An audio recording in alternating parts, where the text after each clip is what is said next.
Innal hamdalillah nasta'inuhu wa nastaghfiruh wa nu'minu bihi wa natawakkalu alayhi wa na'udzu bihi min shururi anfusina wa min sayyiati a'malina man yahdihillahu fala mudilla lahu wa man yudlil fala hadiya lahu.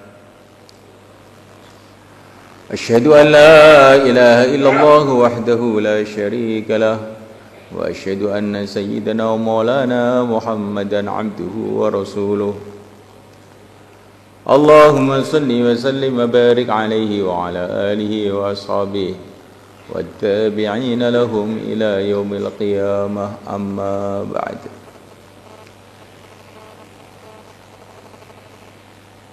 Santri-santri semua,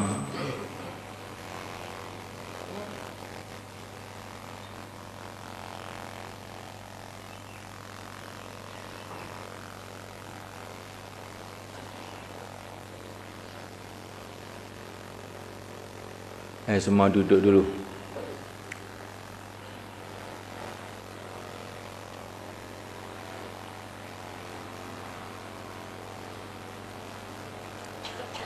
Kita jaga adab-adab di dalam majelis. Karena amalan apa saja tanpa menjaga adab nanti barokahnya hilang. Para sahabat beramal habis-habisan, tetapi Allah SWT menasihati mereka, kalau kamu tidak menjaga adab kepada Nabi, habis semua amalan kamu. Ya ayyuhalladzina amanu la tarfa'u aswatakum fawqa sawtin nabi wa la tajharu lahu bil qawl kajahri ba'dikum li ba'd an tahbata a'malukum wa antum la tash'urun. Hai orang-orang beriman, jangan kamu keraskan suara kamu di atas suara Nabi. Kalau bicara dengan Nabi jangan seperti kepada yang lain. Ang tahbatu a'malukum wa antum la tash'urun. Hancur amal kamu sedangkan kamu tidak merasa. Ya, adab ini penting. Kita sekarang ini belajar adab kepada ilmu,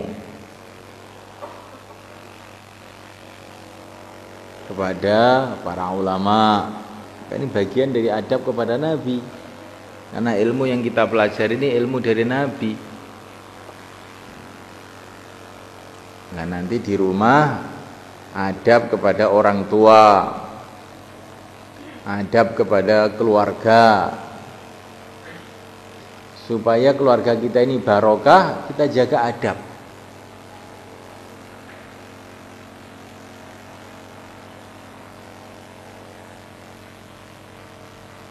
Jangan sampai kita berbuat sesuatu yang tidak memuliakan kepada orang tua kita. Ulama-ulama dulu itu kalau di rumah itu ada makanan yang sudah dilihat oleh ayahnya atau ibunya, nggak berani makan. Kenapa? Karena khawatir ayahnya, ibunya itu ingin makan makanan itu. Kalau dimakan nanti bisa tidak mengenakkan kepada ayahnya dan ibunya.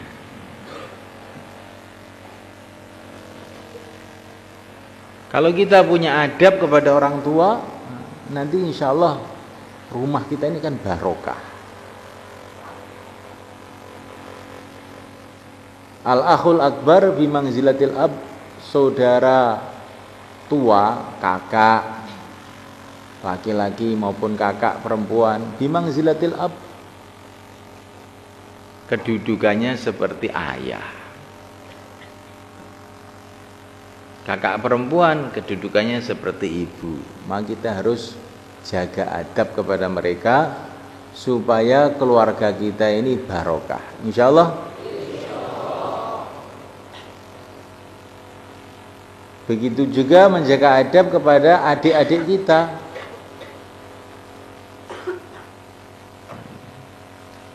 Kita sayangi adik-adik kita, kita jaga adab kepada mereka supaya kita mendapatkan barokahnya. Barokah itu apa tuh? Kebaikan-kebaikan yang tidak kita kira-kira. Adab ini penting. Nanti kalau kita naik bis, naik kendaraan, adab naik kendaraan, doa-doanya. Ini penting supaya kita ada barokahnya naik kendaraan itu.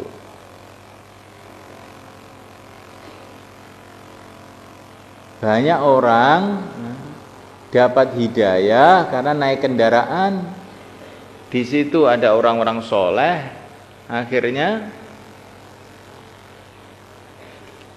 mendapatkan barokah dari suasana agama yang ada di dalam kendaraan itu. Beberapa tahun yang lalu ada orang dakwah ini naik bis dari Solo menuju Yogyakarta. Di dalam bis itu dia berkenalan dengan satu dosen UGM. Ngomong-ngomong saja. Begitu turun dari bis itu dosen itu langsung keluar 4 bulan. Kamu pikir begitu? Maka adab-adab dalam kendaraan kita jaga, doa-doanya. Kita bicara agama, jangan lalai. Ini naik pesawat, baca koran, baca majalah yang ada di pesawat. Itu tidak baik, membuat kita lalai. Nanti kalau pesawatnya jatuh, kamu kemana coba? Ya kalau kita baca Quran atau baca taklim, insya Allah kalaupun pesawatnya jatuh kamu ke surga insya Allah. Insya Allah.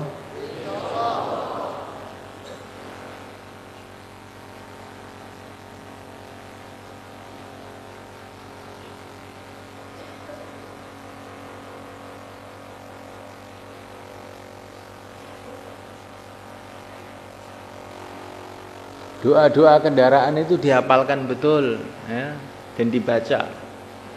Saling mengingatkan kita dalam kendaraan mengenai doa-doa naik kendaraan itu.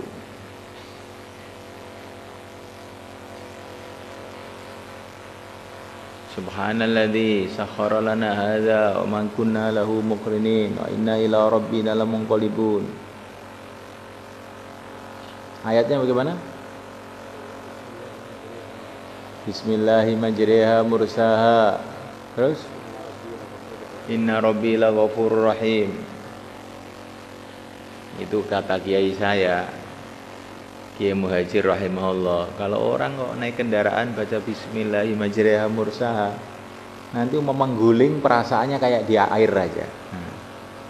Dan itu ada santri beberapa tahun yang lalu itu mau pertemuan wali murid itu bawa makanan dari Surabaya sana. Tapi dia baca ini bismillahirrahmanirrahim mursaha. Kira-kira di pertengahan jalan mobilnya guling. Tapi perasaannya santri itu seperti gulingnya itu di air aja. Jadi tenang-tenang aja walaupun semua itu kena gule semua. Karena bawa gule itu satu periuk gitu. Tapi nggak ada yang luka sama sekali. Semoga kamu selamat semua.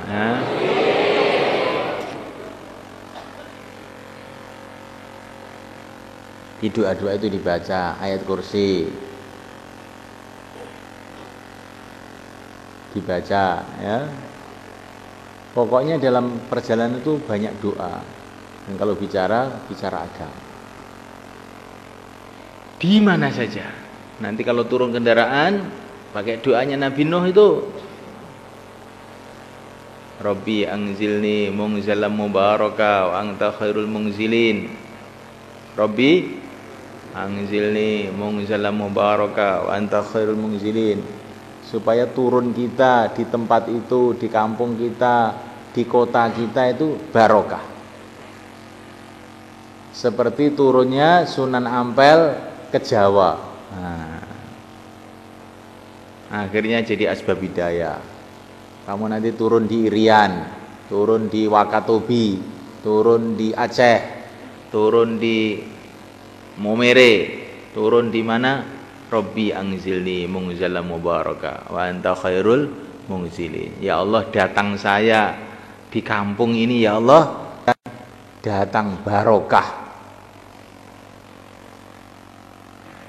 Jangan sampai kedatangan kita di kampung itu malah jadi musibah.